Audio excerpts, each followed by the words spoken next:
capítulo 10. Um assunto que realmente ele é pregado em vários lugares, em várias festividades. Irmãos já pregaram, né? Pastores, grandes pregadores. Porém, eu também quero compartilhar com esse assunto. Ele é muito bom, muito importante em nossas vidas. É Marcos capítulo 10, a partir do versículo 45. São 7 versículos e quero ser rápido também aqui nas mensagens. Os irmãos acharam? Amém? Vamos ler? O título desta mensagem, a epígrafe da mensagem, diz que o cego de Jericó. O cego de Jericó. Os irmãos acharam aí?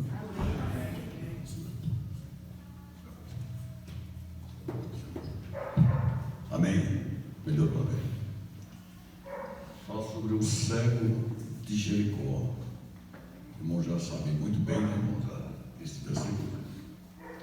Então vamos aqui falar, vamos ler o assunto aqui.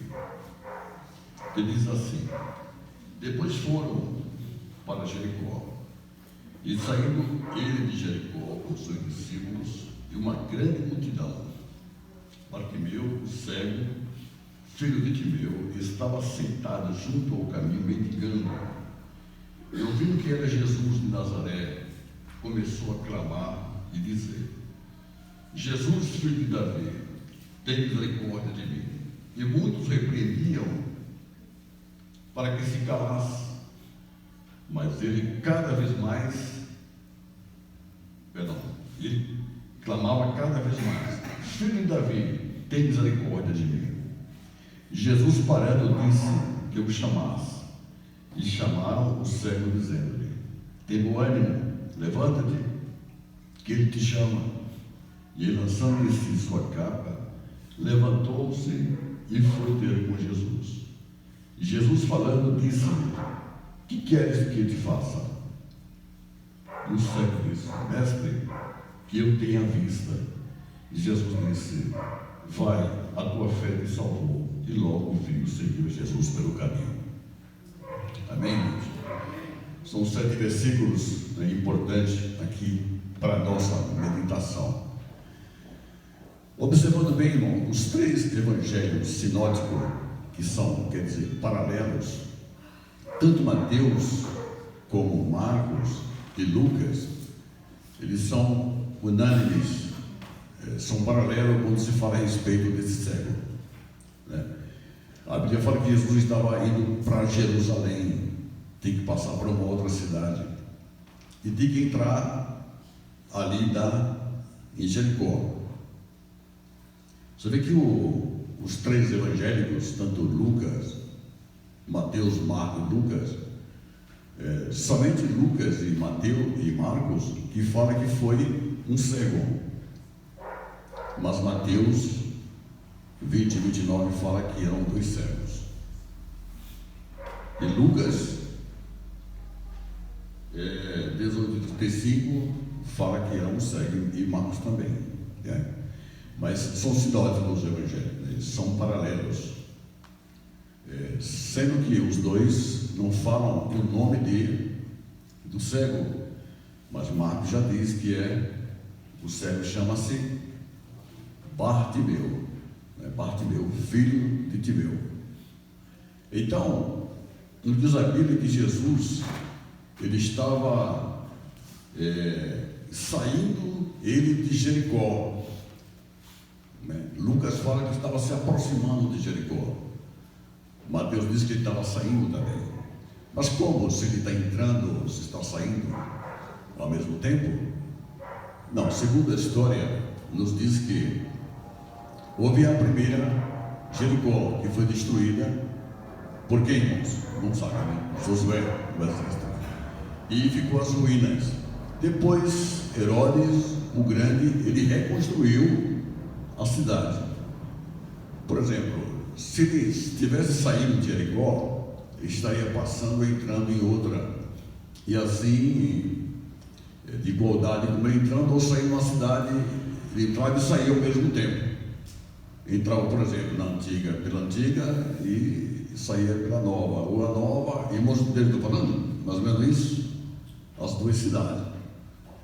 E diz a Bíblia aqui que ele estava saindo de Jericó. E quando ele sai de Jericó, diz aqui que no meio do caminho, na beira da estrada, podemos dizer assim, ou numa calçada, estava ali um cego por nome de Bartimeu, filho de Timeu. Alguns dizem até que o nome Bartimeu é um título. Bar quer dizer Jesus, Bar quer dizer filho, né? De Timeu. Segundo a história, isso não consta em nenhum dos três evangelhos sinóticos, Mateus, Marcos, nem Lucas. Nesses três não consta isso. A história diz, porque filho de Bartimeu, né? Aliás, Bartimeu, filho de Timeu. Quem era Timeu? Eu sei que falar Timeu é porque ele é uma pessoa muito importante. É bom dizer assim, Jesus de Nazaré, identificando ele como uma pessoa muito importante. Então a história diz assim, que Timeu era pai de Bartimeu. Pai de Bartimeu. O que diz a história? Que Timeu, ele era um general dos romanos, do exército romano. E como ele se aposenta do seu trabalho, da sua atividade, e como Roma dominava Jerusalém, o que acontece? Ele passou a pagar impostos para Roma. E ele se revoltou com aquilo, criou um grande exército e lutou contra os romanos e perdeu a guerra e foi morto. Isso, segundo a história, não consta isso. Isso pode ser até uma invenção de alguém para alimentar mais a sua pregação. Só estou passando isso para os irmãos, o que aconteceu. O que eles fizeram? Pegaram o Bartimeu e vazaram os seus olhos. Por quê? Porque ele poderia vir a crescer e se vingar. Então, para que isso acontecesse, ele vazaram os olhos de Bartimeu. Então, ele é conhecido como o cego de Jericó. Diz a Bíblia aqui, num desses versículos que lemos no começo, que ele era colocado à beira do caminho. Por que colocado à beira do caminho, à beira da estrada? Próximo ali havia muita gente. As pessoas iam para Jericó, uma cidade bonita, de veraneio, de descanso, onde as pessoas iam para lá, elas iam fazer outra caminhada, passar a noite e ficar lá na cidade de Jericó, essa que realmente o Herodes o Grande reconstruiu. Então, ali havia muita gente, muitas pessoas passavam por ali, o fluxo de gente era muito grande. Então, haveria uma possibilidade de ele mendigar ou pedir esmola para o seu sustento, né, para manter a sua vida física, o seu sustento. Então, todas as pessoas que tinham esse problema de cegueira, a pessoa que tinha uma mutilação, era coxo, era aleijado, eles não tinham condição de trabalhar, porque o trabalho ele era braçal, ele era pesado. Não havia nenhuma possibilidade de Bartimeu trabalhar. Ele era cego, fora o desprezo que ele sentia, a solidão que ele sentia por ser cego. A família, ele sabe, tinha parente, né, o abandonou. E ali era o lugar que ele ficava para mendigar o pão. Até porque a Bíblia ela é bem clara, quando lemos Levítico no capítulo 25, ao 35 ao 38, Deus ordenou, determinando que as pessoas nessas condições deveriam ser ajudadas pela sua família. Não é necessário que realmente Bartimeu estivesse ali mendigando pão. Era para ser sustentado segundo a lei. Mas, infelizmente, as autoridades Ele era cego duas vezes. Era cego ao ver e cego no seu entendimento, porque não fazia isso. E outra, quando lemos em João capítulo 9, nós encontramos que Jesus, em certa ocasião, ele estava passando e ele viu um cego. E alguém perguntou assim: mestre, por que quem pecou, esse ou seus pais, para que nascesse cego? Jesus disse: nem ele e nem seu pai nasceu cego, mas para que a glória de Deus se manifestasse sobre sua vida. Deus faz isso. Porque a cegueira, em relação aos judeus, os demais, ele viu a cegueira como se fosse uma maldição. Olha, ele é cego porque a maldição de Deus caiu sobre ele. E com certeza o Bartimeu era considerado dessa forma para muitos, se realmente isso aconteceu na história que eu falei do pai dele.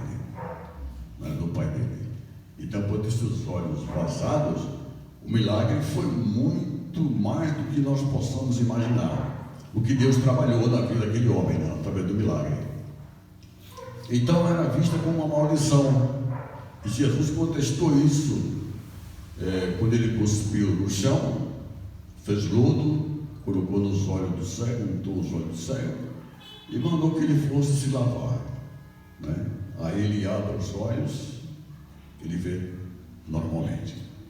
Então, essa cegueira, como era uma maldição, Jesus mostrou isso. Não é por essa razão que ele é cego. Ele nasceu assim para que a glória de Deus se manifestasse sobre a vida dele. Como, por exemplo, houve casos na Bíblia, aqui nós vimos que ele, pela fé dele, ele foi curado. Mas teve situações na Bíblia de cura, irmãos. Veja bem, lá quando nós lemos no capítulo 5 de João, fala sobre o tanque de Betesda. O tanque de Betesda, sobre aquele anjo, que movimentava as águas e de repente alguém caía dentro, que eu caísse primeiro, ele era curado, era restabelecido a sua saúde. Mas nesse caso aqui, Jesus chegou para aquele tanque de Betesda e perguntou para ele assim: você quer ficar curado? Você quer ficar sã? Ele disse: mas não tem ninguém que me coloque no tanque. Primeiro vai uma outra pessoa, e já estou aqui há 38 anos nessa condição. Ele disse: você quer ficar são? Você quer ficar curado? Irmão, Jesus, ele não exigiu fé daquele homem, não é assim? Porque ele só pega a tua cama, o teu leito, levanta e anda, e foi embora. Em outros casos, pessoas tinham fé. Ele disse: tua fé te salvou, tua fé te curou. Mas nesse caso aqui, irmãos, que acabamos de ler, como ele estava à beira do caminho, mendigando o pão, e essa cegueira é mencionada a maldição, seja uma coisa que eu escrevi aqui, irmão. O interessante aqui nessa mensagem, por ele ser cego, ele tomou uma atitude, tomou uma atitude. Nós sabemos que ele era cego, mas ele não era mudo. Ele era cego e não era surdo. Ele ouvia e podia falar. Quando ele percebeu que aquela multidão ia passando, era um barulho muito grande, muita gente, junto com Jesus, ele procurou certificar que barulho era aquele. Alguém disse: olha, é Jesus que está passando. Super é a minha oportunidade de clamar a Deus, de buscar a Deus. E começou a gritar: Jesus, filho de Davi, tem misericórdia de mim. Jesus, filho de Davi, tem misericórdia de mim. E aquele barulho, irmãos, Jesus ia junto, Aqui em Bartimeu, ele reconhece o messianismo de Jesus, o messiânico, o Messias, porque ele é filho de Davi, filho de Jessé. A genealogia ele reconhece. E Jesus, ele viu que alguém estava clamando por ele. alguém pediria socorro a respeito dele, e as pessoas diziam: ó, cego, cala a boca, Jesus não vai te ouvir, fica calado. E ele, cada vez mais ele gritava: Jesus, filho de Davi, tem misericórdia de mim. Ele sabia da sua necessidade, irmão. Ele conhecia, e nos diz a Bíblia que Jesus, ouvindo o clamor daquele homem, ele parou para ouvir o clamor de alguém. Jesus Cristo, ele para, irmão. Para ouvir o clamor, o nosso clamor, ele está atento, os seus ouvidos, para nos ouvir.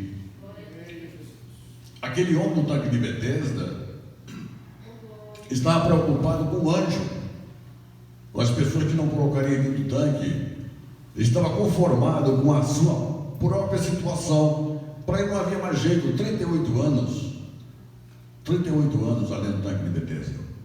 Eu estava conversando com a Midian e o Edson a respeito desse tanque de Betesda e o anjo, né? Depois, uma outra ocasião, eu falo sobre isso. Mas existe muita polêmica, né, sobre este assunto.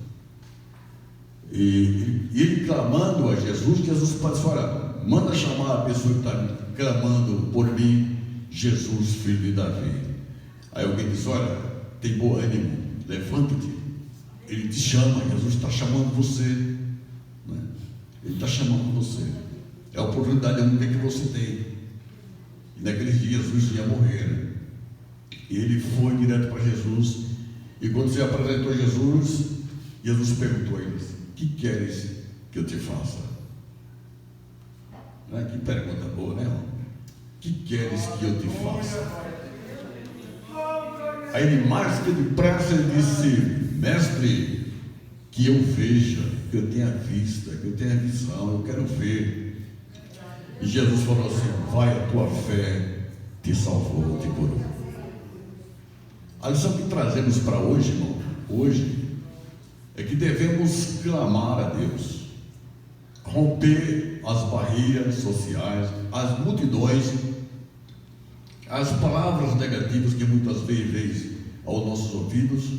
Olha, não tem mais jeito a tua situação. O teu esposo não tem mais jeito, a tua esposa não tem mais jeito, o teu filho não tem mais jeito, né? Mas sim, existe uma solução. Se clamarmos a Deus como Bartimeu clamou: Jesus, filho de Davi, tenha misericórdia de mim. Às vezes as situações que já tanto tempo já se passaram e a resposta não vem, mas ele diz: clama a mim e responder-te-ei coisas grandes e firmes que não sabes. Clamar a Deus, clamar a Jesus em momentos difíceis de nossas vidas, quando menos esperamos, que não tem mais solução para o caso. Nos diz a Bíblia que tudo é possível ao que crê. Para Deus, está escrito lá em Lucas, capítulo 1, para Deus nada é impossível. Jesus, através de Pedro, quando aquele homem estava na Porta Formosa, que era uma ocasião oportuna onde entravam muitas pessoas, ele olhando para Pedro e João, e Pedro disse para ele: olha para nós. Ele olhou, disse: olha, não temos ouro e nem prata, mas o que eu tenho eu te dou, em nome de Jesus, levanta-te e anda. E aquele realmente, o homem levantou e saiu glorificando a Deus, entrando no templo. Coisa maravilhosa, né, irmão? Chega a oportunidade que estamos clamando a Deus, com certeza Ele vai responder as nossas orações. Vai responder, irmão. Não importa o tamanho da sua dificuldade, há quanto tempo isso vem acontecendo na sua vida, mas uma coisa é certa: você está clamando por fé, com fé, tomando uma atitude diante de Deus, e não ficar conformado com uma situação que nós estamos passando pelo problema. Eu tenho um caso difícil. Não sabe que é o Gesiel. Ele tem 35 anos de idade. Aquele homem tinha 38, né? Lá do João 3, ele tinha 40 anos, aquele aleijado. E como aquela mulher com fluxo de sangue, ela rompeu todas as multidões. Ela disse: olha, se eu tão somente tão somente tocar na hora dos vestidos de Jesus, eu ficarei santo. Ela rompeu a dificuldade, ela rompeu aquele problema. Olha, você é uma mulher imunda, você não pode estar no meio da sociedade, tem que estar afastada. Mas ela não se preocupou com isso não, ela queria tocar em Jesus. Deus, Ele é o Deus do impossível. A Bíblia fala em Hebreus 13:8 que Ele é o mesmo ontem, hoje, eternamente, e não mudou.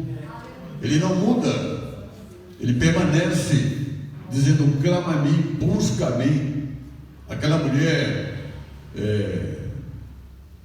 que tinha um problema sério, que era um adversário que ela tinha na sua vida, aquele dever de orar sempre. Ela com muita frequência ia ao juiz pedir: olha, faz causa, faz justiça sobre a minha causa. E o documento dela, o problema dela estava arquivado. Mas teve um momento que ele disse: olha, ainda que eu não temo a Deus e nem respeito os homens, todavia eu farei justiça em favor dessa mulher. E Jesus dá exemplo: imagina o vosso Pai que está nos céus, Ele ouve a nossa oração. Então existe essa possibilidade. Zaqueu realmente, Bartimeu, ele não tinha as visões, mas ele tinha, na verdade, era a sua boca para clamar, né? Para clamar. Então, clame a Deus, busque a Deus. Se Jesus dissesse para você nessa noite: o que queres que eu te faça? Qual seria a sua resposta para Deus? E Ele continua falando: o que queres que eu te faça? Nós irmãos, Ele é o mesmo, Ele não mudou. A Ele foi dado todo o poder dos céus e na terra, está escrito isso. Então, Jesus é o mesmo que cura cegos, ainda cura aleijados, ainda ressuscita mortos, ainda. Irmãos, para Deus nada é impossível. Nada para Ele é impossível. Pense numa causa impossível que Deus não possa resolver nessa noite, né? Como é bom, eu estava nesse versículo dos assuntos, eu me alegrei muito em ver que Jesus, Ele é o mesmo, Ele não mudou, Ele é imutável. Malaquias 3:6, ele fala que eu sou Deus, eu não mudo. São os atributos dele. Jesus disse: foi-me dado todo o poder nos céus e na terra. Todo o poder foi dado a Jesus. E nesta noite nós estamos aqui tendo um encontro com Jesus também, nos dando a oportunidade para clamarmos a Ele e dizendo: Jesus, filho de Davi, tem misericórdia de mim, resolva meu problema, me ajuda, né? Te compadece da minha situação, eu não consigo. E a multidão sempre está lutando o contrário, mandando você calar a boca, não clamar mais. A sua dificuldade está colocando uma barreira, multidão de problemas, mas você está passando por cima. Jesus, tem misericórdia de mim, Senhor, me ajuda, me dá graça, me dá força, para que eu possa vencer essa dificuldade, esse problema. Jesus, Ele é um Deus compassivo, é de compaixão, é cheio de misericórdia, cheio de amor, aquilo que as autoridades religiosas não tinham. Realmente o cego de Jericó, Bartimeu, ele não tinha vistas, mas ele tinha uma visão de Deus, assim, que as autoridades religiosas não tinham aquela visão de Deus. Como pode um cego ter visão? Um cego vê, mas ele via não com os olhos, mas ele tinha uma visão do conhecimento de que Jesus estava passando por ali. Coisa boa, né, irmão? Clamar, e sabemos que Jesus está sempre atento a ouvir, a responder o nosso clamor, quando clamamos com fé, buscamos com fé, como diz Hebreus capítulo 11, 6, que sem fé é impossível agradar a Deus. Ela é o firme fundamento das coisas que não vimos. É assim, irmãos, é o firme fundamento, a fé. Isso é muito importante para nossas vidas, sabendo que Jesus, Ele está atento 24 horas, está conosco 24 horas, como Ele disse: eis que estou convosco todos os dias, até a consumação dos séculos. Devemos ter essa visão espiritual, né? E sentimos, percebemos que se clamarmos a Ele, Ele responde a nossa oração. Irmão, muita gente já esqueceram de que Jesus, Ele não ouve mais. Rapidinho, vou contar um testemunho aqui rápido. Eu falei uma vez, vou falar mais uma vez. É bom falar nosso testemunho, né? Não somente dos outros, mas nosso também. Olha, uma certa ocasião, eu, para dar ênfase do que eu fiz, que realmente o Bartimeu fez, que ele é o mesmo, né? Uma certa ocasião eu estava no trabalho, sem trabalho, e eu falei para os irmãos que eu tinha na minha perna esquerda, começou a coçar, e eu coçava o dia inteiro na empresa. Eu falei, mas não é possível que seria isso. Quando cheguei em casa à noite, a mesma coisa, coçando, né? Aí fui tomar banho, aí tirei a calça, olhei pelo vínculo da calça, se tinha algum bicho, não tinha nada. E a perna coçando e ficando vermelho. Eu fiquei preocupado com aquilo. Poderia acontecer, ferir, virar uma ferida e depois eu perder minha perna. Não é assim? Então eu fiquei preocupado e fui dormir com a perna coçando, né? E sem entender o que estava acontecendo. Quando foi meia-noite mais ou menos, eu acordei. Eu senti de orar a Deus. Vou buscar a Deus, né? Vou clamar a Deus. Numa outra pessoa melhor que eu possa buscar na pessoa de Jesus uma cura, uma resposta, uma solução para o meu problema. É clamar a Deus. Dobrei o joelho, irmão, lá na sala e orei, que até as altas horas da madrugada, né? Quando eu parei de orar para perceber se estava coçando, sabe o que aconteceu? Não aconteceu nada. Não aconteceu nada. Eu digo, não, eu vou continuar orando. Acho que 4h20 da manhã eu saí para trabalhar. Eu parei novamente, tinha desaparecido a coceira. Amém?